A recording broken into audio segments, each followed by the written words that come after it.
Friends, welcome to mass kitchen. இன்றைக்கி கிறிஸ்பியாக டேஸ்டியாக வீட்டிலே ஒரு தட்டை பண்ணிடலாம். இது இப்போ 2 ஸ்பூன் எடுத்துக்கோங்க. இதில் ஆட் பண்ணிக்கலாம். ஜவ்வரிசி 2 ஸ்பூன் எடுத்துக்கோங்க. இது கூட ஆட் பண்ணி நல்லா கழுவிட்டு ஒரு மணி நேரம் ஊற வச்சு எடுத்துக்கோங்க. மூடி வச்சுருங்க. ஒரு மிக்ஸி பவுல் எடுத்துக்கோங்க. இல்லை 1 ஸ்பூன் வேர்க்கடலை, 4 பல் பூண்டு, 2 மிளகாய், ஒரு துண்டு இஞ்சி இவ்வளோத்தையும் மிக்சியில் போட்டு நல்லா குறகுறாக அரைச்சி எடுத்துக்கோங்க. இதே மாதிரி அரைச்சி எடுத்துக்கோங்க. அரிசி மாவு 1 கப் எடுத்துக்கோங்க. பவுலில் ஆட் பண்ணிக்கலாம். நம்ம கடையில் வாங்குகிற இடியாப்ப மாவு கூட நீங்கள் எடுத்துக்கலாம். இல்லை வீட்டில் நம்ம ப்ரிப்பேர் பண்ண பச்சரிசி மாவு எடுத்துக்கோங்க. இதில் ஓமம் ஆட் பண்ணிக்கோங்க, 1/4 டீஸ்பூன். மஞ்சத்தூள் 1/4 டீஸ்பூன் ஆட் பண்ணிக்கலாம். காயத்தூள் 1/4 டீஸ்பூன் ஆட் பண்ணிக்கோங்க. நல்ல மணமாக இருக்கும். கூடவே இதுக்கு தேவையான அளவு உப்பு ஆட் பண்ணிக்கலாம். ஜீரகம் கொஞ்சம் ஆட் பண்ணிக்கோங்க. கொஞ்சம் ஆட் பண்ணால் போதும். நம்ம ஓமம் நிறைய ஆட் பண்ணிவிட்டு ஜீரகத்தை நான் குறைய ஆட் பண்ணியிருக்கேன். இப்போ நம்ம மிக்சியில் அரைச்சி வச்சோம்ல, பச்சை மிளகாய், இஞ்சி, வேர்க்கடலை, பூண்டு இதை ஆட் பண்ணிக்கோங்க. இதே மாதிரி அரைச்சி வச்சுக்கோங்க. இப்போ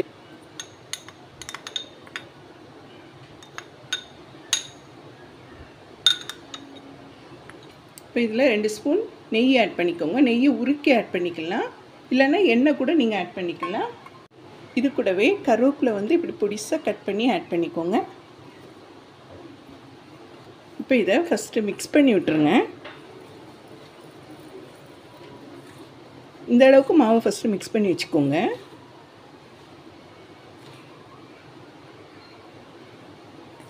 இப்போ இதில் கொஞ்சம் கொஞ்சமாக தண்ணி ஆட் பண்ணிக்கலாம்.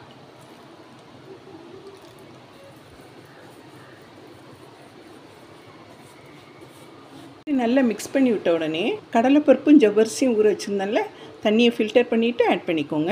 தண்ணியை நல்லா ஃபில்டர் பண்ணிக்கோங்க. இப்போ இதில் ஆட் பண்ணிக்கலாம். ஒன்று போல் மிக்ஸ் பண்ணி விட்டுருங்க.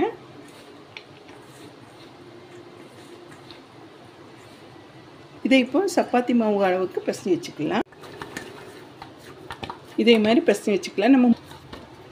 நம்ம முறுக்கு மாவுக்கு ரெடி பண்ணி வச்சுருப்போம்ல, அந்த அளவுக்கு மாவு பிசைஞ்சு வச்சுக்கோங்க. பாருங்கள், இவ்வளோ சாஃப்டாக இருக்கணும். 10 நிமிஷம் மூடி வச்சிடலாம். மாவு 10 நிமிஷம் ரெஸ்ட்டில் வச்சுருந்தோம். பாருங்கள், நல்லா இன்னும் கொஞ்சம் சாஃப்டாக இருக்கும். இப்போ இதை சின்ன சின்ன பாலாக பிடிச்சி எடுத்துக்கோங்க. இந்த அளவுக்கு சின்ன பாலாக நம்ம ரெடி பண்ணி வச்சுக்கலாம். உங்களுக்கு எந்த சைஸுக்கு தட்டை வேணுமோ அந்த சைஸுக்கு போல் பிடிச்சிக்கோங்க.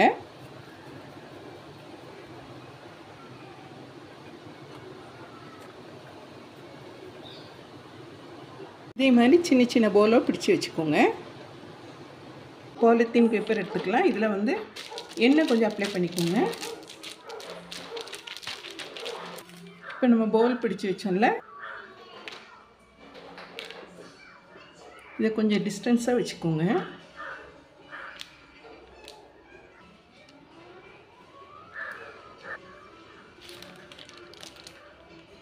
இதை க்ளோஸ் பண்ணி ஒரு டம்ளர் எடுத்துக்கோங்க. இந்த டம்ளரால் இப்படி ப்ரெஸ் பண்ணி விட்டுருங்க.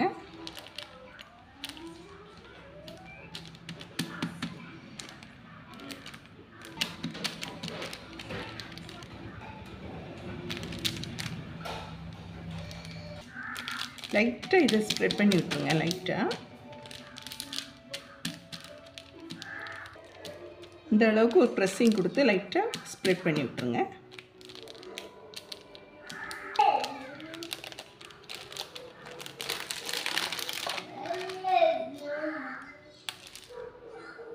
பாருங்கள் ஃப்ரெண்ட்ஸ், இந்த அளவுக்கு ரெடி பண்ணி வச்சுக்கோங்க, இந்த திக்னஸில். இப்போ நம்ம இதை ஃப்ரை பண்ணி எடுத்துக்கலாம். இதை ஃப்ரை பண்ணதுக்கு எண்ணெய் ஆட் பண்ணிக்கலாம். இது ரொம்ப சூடாகக்கூடாது, மீடியமாக வச்சுக்கோங்க. இப்போ நம்ம ரெடி பண்ணி வச்சோம்ல தட்டை, இதை ஆட் பண்ணிக்கோங்க.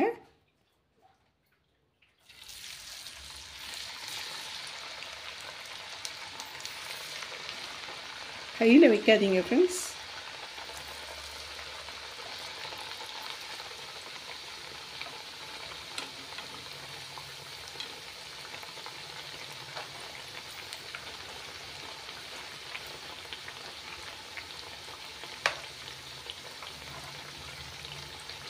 ஒரு சைடு நல்லா லைட்டாக பொரிஞ்ச உடனே இப்படி மாற்றி போட்டுக்கோங்க.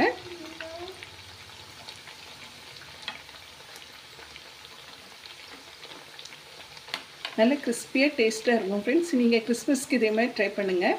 இதுக்கு வந்து முறுக்கு தட்டை இதெல்லாம் வீட்டிலையே பண்ணலாம். ஈஸியாக பண்ணலாம் ஃப்ரெண்ட்ஸ். இதெல்லாம்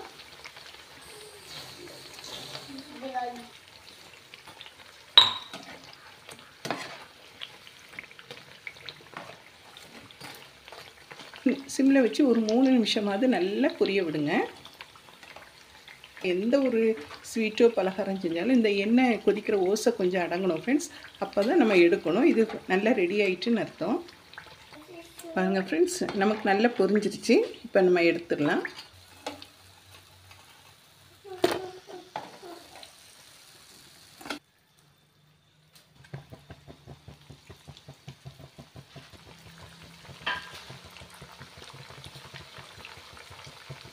நல்லா பொரிஞ்சிச்சு. இதே மாதிரி பொரிஞ்சோடனே எடுத்துருங்க.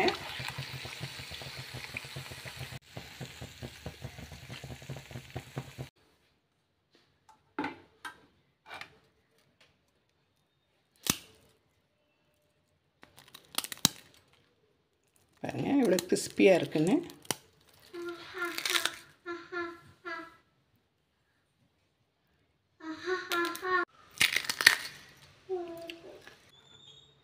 இந்த தட்டை ரெசிபி உங்களுக்கு பிடிச்சிருந்தானா மால்ஸ் கிச்சனுக்கு லைக் பண்ணுங்கள், ஷேர் பண்ணுங்கள், சப்ஸ்கிரைப் பண்ணுங்கள் ஃப்ரெண்ட்ஸ். தேங்க்ஸ் ஃபார் வாட்சிங்.